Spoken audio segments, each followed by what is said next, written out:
모스크바에 있으며 미호의 친구로서 옆에 있는 것만으로도 놀랍게 일하셨습니다. 저는 그저 하나님께서 일하시는 그 자리에 있기만 하면 된다는 것, 주로 구경하다가 가끔 아주 작게 동참하면 그걸로도 하나님은 충분히 일하신다는 것을 제게 깨우쳐 주셨습니다. 미호 한 사람의 변화는 아주 작은 시작에 불과하다고 저는 믿습니다. 하나님은 앞으로도 제가 있는 그 자리에서 더 큰 일을 행하실 것입니다. 저는 하나님의 역사에 새롭게 동참하는 마음으로 창세기 12장 1절에서 3절 말씀을 2010년 요절로 붙잡았습니다.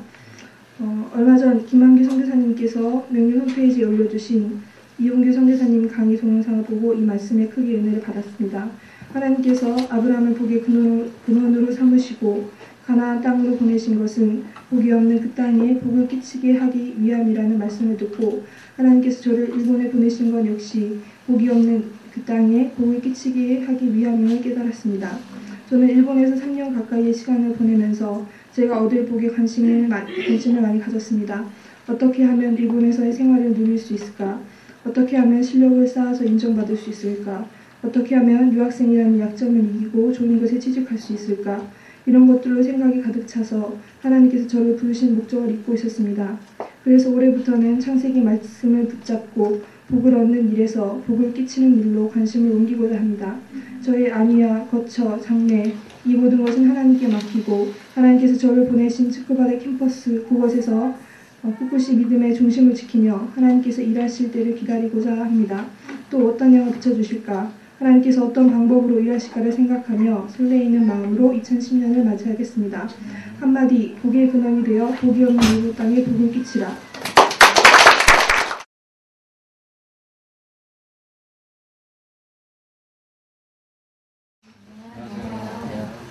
하나를 듣느니라. 요한복음 12장 24절. 내가 진실로 너희에게 이르노니 하늘의 밀이 땅에 떨어져 죽지 아니하면 하늘 그대로 있고 죽으면 많은 열매를 맺느니라. 2009년 저의 한 해 요절 제목은 욥기 23장 10절. 나의 가는 길에 오직 그가 아시나니 그가 나를 단련하신 후에는 그가 정금같이 나오리라 였습니다.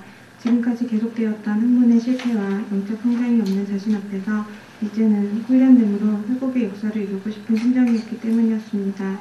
그렇게 하나님 앞에서 훈련받기를 결단하며 시작한 2009년은 정말로 하나님의 단련으로 많이 깨지고 부서지는 한 해였습니다. 특히 하나님께서는 한 해의 훈련을 통해서 제 안에 있는 많은 불순물들을 깨닫게 하셨고 정금으로의 변화를 시작하셨습니다. 하나님의 훈련. 올해 하나님께서 가장 먼저 발견하게 하신 불순물은 하나님보다 사람을 먼저 향하는 저의 마음이었습니다. 저는 눈에 보이지 않는 하나님보다 보이는 사람을 먼저 의지했고 인정받기를 원했습니다. 그렇기에 스태프 훈련 과정 안에서 받는 많은 섬김의 일도 하나님께 착한 종이 되고자 한 것보다는 인정받고 무엇인가 드러나기를 원했습니다. 하지만 하나님께서는 이 모든 것이 얼마나 허무한 것인지 쉽게 변하는 것인지 철저하게 깨닫게 하셨습니다. 아무리 열심히 섬기고 열심히 일해도 목적이 하나님의 인정을 바라지 않고 사람의 인정을 구했기에 그렇게 인정받고 나면 모든 것이 끝나버렸습니다. 아무것도 남지 않았다는 생각에 오히려 원망과 불평만 남았습니다. 제 안에 얼마나 불신의 요소가 많았는가 깨닫게 해주셔서 감사합니다. 제가 더 이상 불신으로 허무와 공허로 고통받지 않기를 기도합니다. 온전히 하나님만을 의지하고 하나님의 인정만을 구하는 자가 되겠습니다. 하나님께서 다음으로 발견하게 하신 불순물은 저희 교만 고집이었습니다. 목자님들이 방향을 주셨어도 내 방식이 잘못됐다는 생각이 들지 않으면 그 방향에 온전하게 순종하지 못했습니다. 이런 모습을 하나님께서는 여러 방법으로 깨닫게 하셨습니다. 먼저 하나님께서는 사람과의 관계성 문제를 통해서 철저하게 깨닫게 하셨습니다. 한 형제 목자님과의 관계성에서 요한 목자님과 루이스 목자님은 제가 먼저 철저한 자세로 끊으라고 말씀하셨지만 저는 그렇게 하지 못했습니다. 이미 다 드러난 문제인데 뭐가 또 문제가 될까라는 어리석은 생각으로 종전까지 해왔던 방법대로 해도 괜찮다고 생각했습니다. 그렇게 나의 분별력 없는 행동으로 상황은 더 꼬여버렸습니다. 또한 일본 선교사로서의 비전을 받아들이고서도 자기 고집으로 온전하게 영접하지 못했습니다. 그 결과 일본어 공부와 학과 공부에 끝까지 집중하지 못했습니다. 지금 아무 열매도 없는 자신을 보며 내가 얼마나 교만한 자였는지 하나님에 대한 두려움, 목자님들의 말씀에 대한 경외심이 얼마나 없었는지를 깨달을 수 있었습니다. 나의 고집, 나의 의를 버리지 못했음을 하나님 앞에서 겸손해지지 못했음을 회개합니다. 제가 더 이상 하나님 앞에서 자기 의를 드러내지 않기를 바랍니다.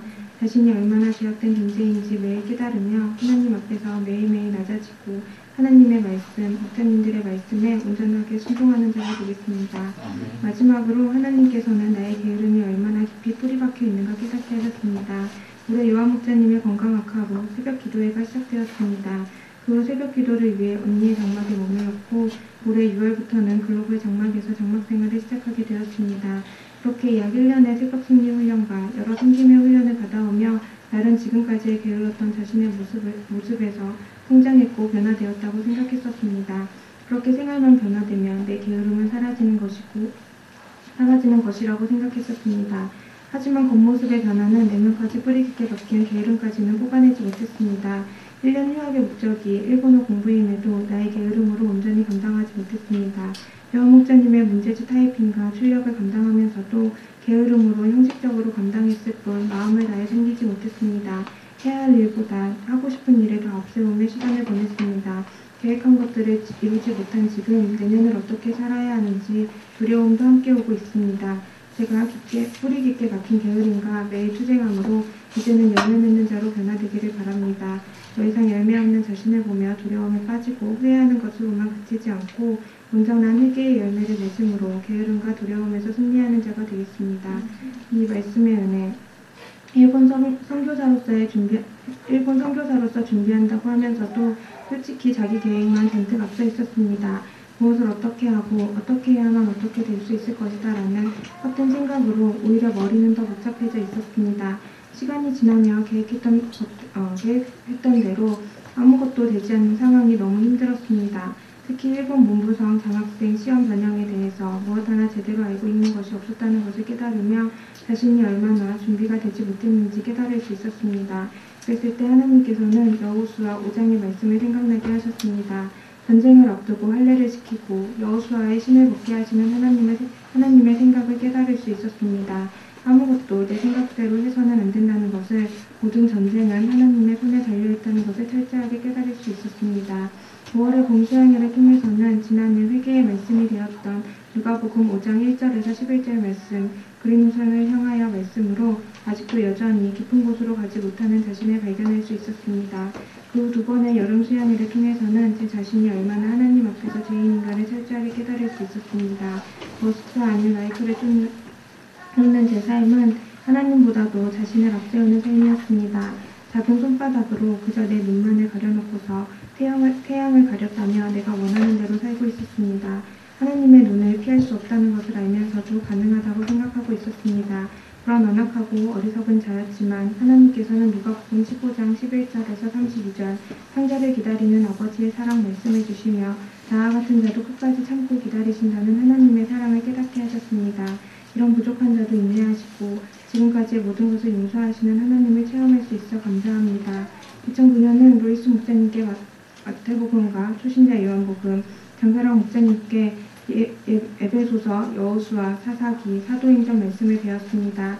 이렇게 많은 말씀을 듣고 배웠음에도 온전하게 변화하지 못한 것이 위기가 됩니다. 하지만 그 말씀마저도 없었다면 얼마나 비참한 삶을 살았을지 생각해 볼 수 있었습니다.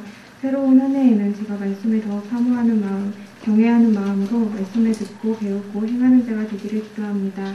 참 감사 제목. 첫째로 2009년 9월 12일부터 전체 말씀 공부를 통해 루키와 감사제 말씀, 성탄, 성령, 신년 말씀, 신년 수양의 두대 강의 말씀을 배우게 하신 것에 감사합니다. 누구보다도 휴식을 취하셔야 하는 요한 목사님께서 생명을 다해서 섬겨주시는 말씀에는 풍성한 의미가 넘쳤습니다. 둘째로 바울이와의 말씀 공부를 회복하게 하신 것에 감사합니다.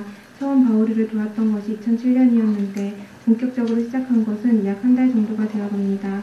중간에 필리핀에 갔다 오며 흐지부지 되어버렸고 영감 목사님께